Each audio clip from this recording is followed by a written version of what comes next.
अस्सलाम वालेकुम वरहमतुल्लाहि वबरकातुहू। अल्हम्दुलिल्लाह, अल्लाह का लाख लाख शुक्र है कि मालिकुल मुल्क ने अपनी याद की तौफीक और मौका अता फरमाया। लाखों करोड़ों दरूद मुस्तफ़ा सल्लल्लाहु अलैहि वसल्लम, जिनके तफ़ैल मालिकुल मुल्क ने ये मेहरबानियाँ अता फरमाई। आज की मेरी सूरत है सूरतुल फलक। इसके बारे में हम इसका तर्जुमा और इसकी तशरीह जानेंगे कि अल्लाह ताला ने हमारे लिए इसमें क्या हदायत फरमाई है। ठीक है, और अल्लाह पाक हमें सबको इस पर दीन के राह रास्त पर चलने की तौफीक अता फरमाए और अमल करने की तौफीक दे। बिस्मिल्लाहिर्रहमानिर्रहीम। कुल औज़ु बिरब्बिल फलक मिन शर्रि मा खलक व मिन शर्रिल गासिकिन इज़ा वक़ब मिन शर्रिन नफ़्फ़ासाति फिल उक़द मिन शर्रिल हासिदिन इज़ा हसद। अब मैं आपको इसका तर्जमा करके बताती हूँ। आप कहें कि मैं पनाह मांगता हूँ। अब मैं आपको इसकी तशरीह करके बताती हूँ अल्लाह ताला ने क्या फरमाया है। आप सल्लल्लाहु अलैहि वसल्लम कहें कि मैं पनाह मांगता हूँ सुबह के रब की हर चीज़ की बदी से जो उसने बनाई, बदी अंधेरे की जब वो अंधेरा समेट आए, और बदी से औरतों की जो ग्रोहों में फूंक मारे, हसद करने वालों की और बदी से और जब वो हसद करते हैं। अब मैं इसको तशरीह बताती हूँ कि इसकी तशरीह में अल्लाह ताला ने हमारे लिए क्या हदायत रखी है। ठीक है, हसद करने वालों के लिए अल्लाह ताला हमें हसद करने से बचाए, हमें नेक अमाल करने की तौफीक दे और नबी पाक सल्लल्लाहु अलैहि वसल्लम की राह रास्त पर चलने की तौफीक दे। अब मैं इसको आज की वाज़िह तशरीह बताती हूँ कि क्या इसका निचोड़ है।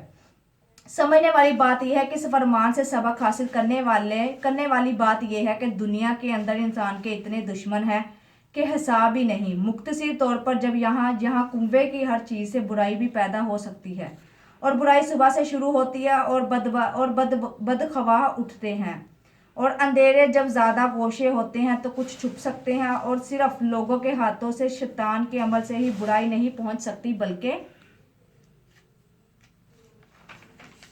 बल्कि ऐसे खबीस जादूगर औरतें भी होती हैं जो बुराई का सबब बनती हैं। तमाम बुराइयों की वजह यह है कि अल्लाह ताला ने इंसान को बेशुमार नेमतों से नवाजा, इसलिए शैतान जालिम नफ्स जालिम और इसकी पैरवी का और हसद करते हैं और इस मर्तबे से गिराने की कोशिश करते हैं। और हसद ये हज़रत आदम अलैहिस्सलाम के साथ शुरू हुआ और काबिल और हाबिल से लेकर क़यामत तक रहेगा। अल्लाह ताला ने चुनाचा इंसानों पर बहुत ज़्यादा मेहरबान है। इसकी सिफ्त के वो रहमान है, रहीम है, इसलिए हजूर पाक सल्लल्लाहु अलैहि वसल्लम के ज़रिए इंसानों को बचने का तरीका सिखाया। ए लोगो, ज़रूर तुम्हारे दुश्मन है, मगर तुम्हारा खालिक और मालिक जो इन रोशनियों और अंधेरे को पैदा करने वाला है, इन सब का खालिक और मालिक है और इन पर कादर रखता है। और तुम इन पनाह में आ जाओ, फिर तुम्हारा कोई नुकसान नहीं कर सकता।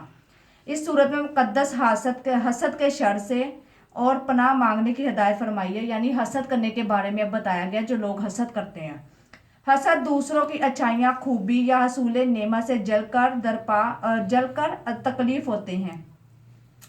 हसद की तारीफ यह है कि कोई मर्द दूसरों की ज़वाल नेमत की तमन्ना करे और ये आरजू रखे कि इस दूसरे के पास ये नेमत मौजूद ही ना रहे। हसद बहुत बुरी आदत है जिसके बारे में नबी पाक सल्लल्लाहु अलैहि वसल्लम ने भी फरमाया, हसद नेकियों को इस तरह ख़त्म कर देता है जिस तरह आग खुश्क लकड़ियों को जला देती है। उम्मत को हसद करने से मना फरमाया। ठीक है, एक दूसरे से हसद ना करो। हसद वो पहला गुनाह जो इब्लीस ने सरजद हुआ और ज़मीन पर काबिल से ज़ाहिर हुआ, जिसने हसद कर जलकर अपने भाई को कत्ल किया। यह रवायत है कि ईमान और हसद एक सीने में जमा नहीं रह सकते। ठीक है, लिहाजा अल्लाह ताला हमें हसद से बचाए और बुरी नज़रों से बचाए। अल्लाह हमें अपने पनाह में रखे। और हसद से बचने के लिए अल्लाह ताला ने हमें यह भी फरमाया कि अगर आप देखो, और नज़र बद से बचने के लिए हमें माशाअल्लाह ला हौला वला कुव्वता इल्ला कहना भी चाहिए। ठीक है, अगर किसी को और हमें अल्लाह ताला बुरी नज़रों से बचाए, और बुरी नज़र से बचने के लिए एक आयत है, हमें माशाअल्लाह ला हौला वला कुव्वता पढ़ना चाहिए। अब हमारे पास नेक्स्ट स्टेप ये आता है कि अल्लाह ताला की पनाह किस तरह हमें मिल सकती है। हम गुनाहगार खताकार बंदों को अल्लाह ताला की पनाह किस तरह मिल सकती है कि खुदा ताला की पनाह खुदा की याद से मिलती है। ठीक है, अगर हम अल्लाह ताला की पनाह में आना चाहते हैं तो हमें अपना ज़्यादा से ज़्यादा वक्त अल्लाह ताला की इबादत में गुजारना चाहिए, ज़्यादा जिक्र में गुजारना चाहिए, फिर हम अल्लाह ताला की रहमत के साए में रहते हैं। और फिर ये वसीला हुज़ूर पाक सल्लल्लाहु अलैहि वसल्लम पर दरूद का है। फिर वसीला दरूद पढ़ें ज़्यादा से ज़्यादा, फिर हम अल्लाह ताला की रहमत में रहेंगे। और जिनके तफ़ैल खुदा ताला की पनाह मिलती है, दोनों जहानों के गमों से इंसान निताज हासिल करता है और दोनों जहानों में खुशियाँ हासिल होती है। ठीक है, दोनों जहानों में खुशियाँ भी उसी वक्त मुमकिन है कि हम अल्लाह ताला की याद में ज़्यादा टाइम गुजारें और हसद से बचें। अगर हम किसी के पास कोई चीज़ देखते हैं तो अल्लाह ताला से दुआ करें, अल्लाह आपने उसको दिया तो हमें भी अता फरमाए। اگر آپ کو میری یہ ویڈیو اچھی لگی ہوئی تو لائک کمنٹ سبسکرائب کریں. جزاک اللہ خیر.